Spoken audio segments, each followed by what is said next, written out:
Assalamualaikum warahmatullahi wabarakatuh. A'udzu billahi minasyaitonir rajim.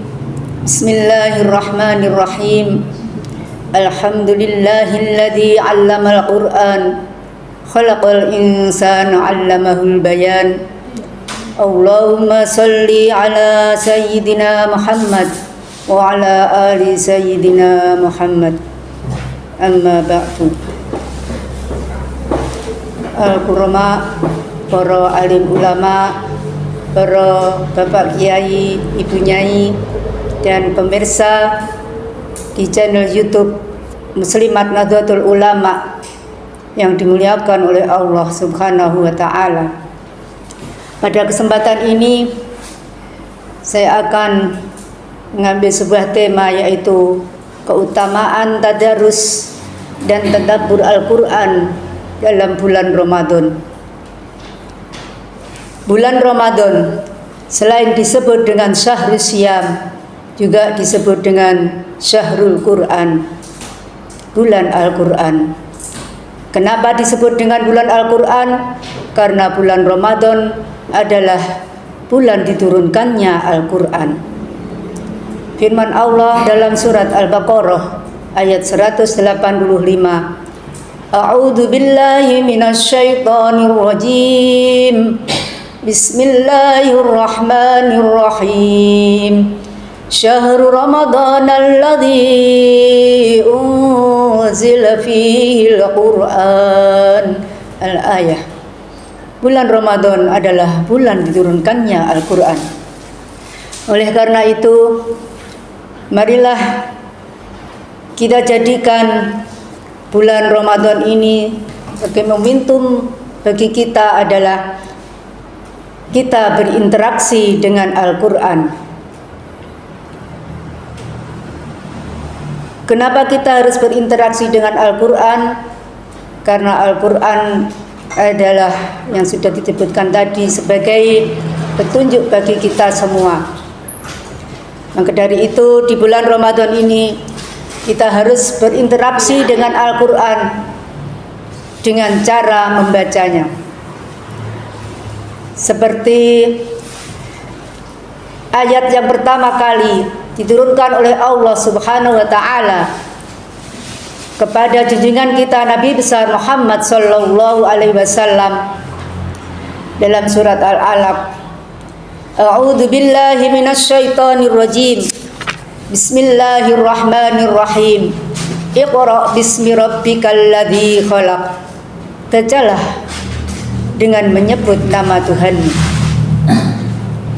Kita diperintahkan oleh Allah Subhanahu wa taala untuk membaca Al-Qur'an. Ada sekian hadis yang menerangkan bahwa kita atau agar kita membaca Al-Qur'an. Karena memang Al-Quran adalah mempunyai keutamaan yang sangat luar biasa. Membaca Al-Quran tidak diharuskan bagi orang yang sudah pandai, bagi orang yang sudah mahir, atau bagi orang yang harus mahir. Akan tetapi orang yang membaca Al-Quran dengan terbata-bata pun oleh Rasulullah Sallallahu Alaihi Wasallam juga diberi apresiasi dan keutamaan bagi orang tersebut. Dalam hadis Rasulullah Sallallahu Alaihi Wasallam disebutkan bahwa orang yang mahir membaca Al-Quran ma'asafaratil kirami baroroh, dia bersama-sama dengan malaikat yang mulia. Dan juga orang yang masih belajar Al-Quran dan membacanya masih terbata-bata karena memang baru belajar dan dia merasakan kesulitan dalam membaca Al-Quran, apa kata Rasulullah? Dia akan mendapat 2 pahala. Pemirsa di channel YouTube Muslimat Nahdlatul Ulama cabang Tulungagung yang berbahagia, selain kita diperintahkan untuk membaca Al-Quran oleh Allah Subhanahu wa Ta'ala kita agar mentadaburi ayat-ayatnya. Kita juga diperintahkan untuk mentadaburi ayat-ayat Al-Quran tersebut, karena memang Al-Quran adalah sebagai petunjuk bagi manusia, hudal linnas wa bayyinatin minal huda wal furqan. Dan juga Al-Quran juga sebagai kitab penjelasan untuk membedakan mana yang hak dan mana yang batil.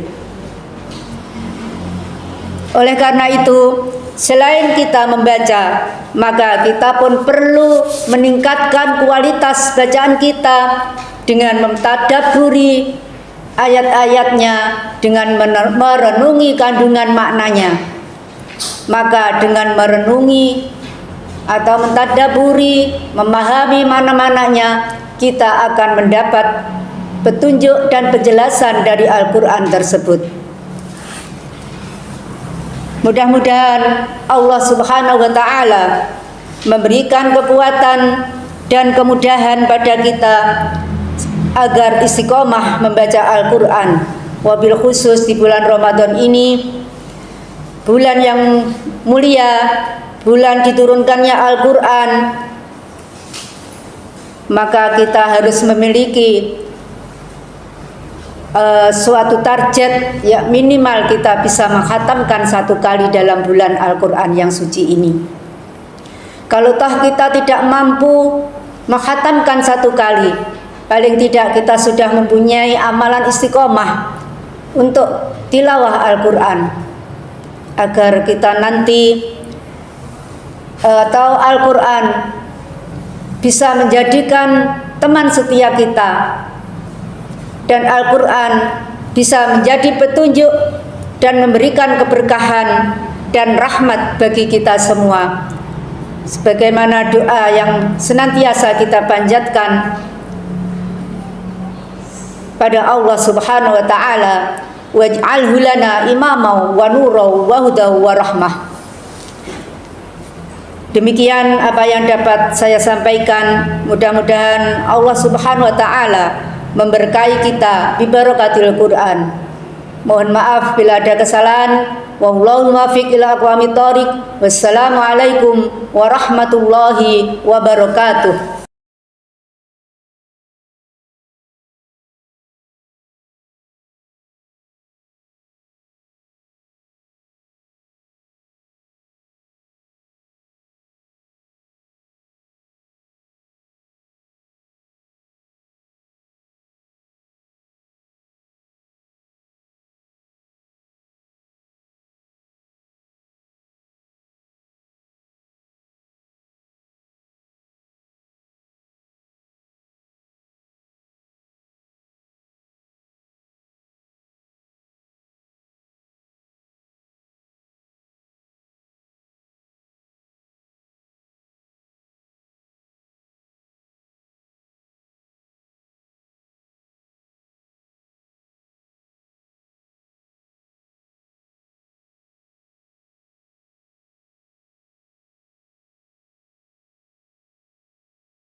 An Aisyata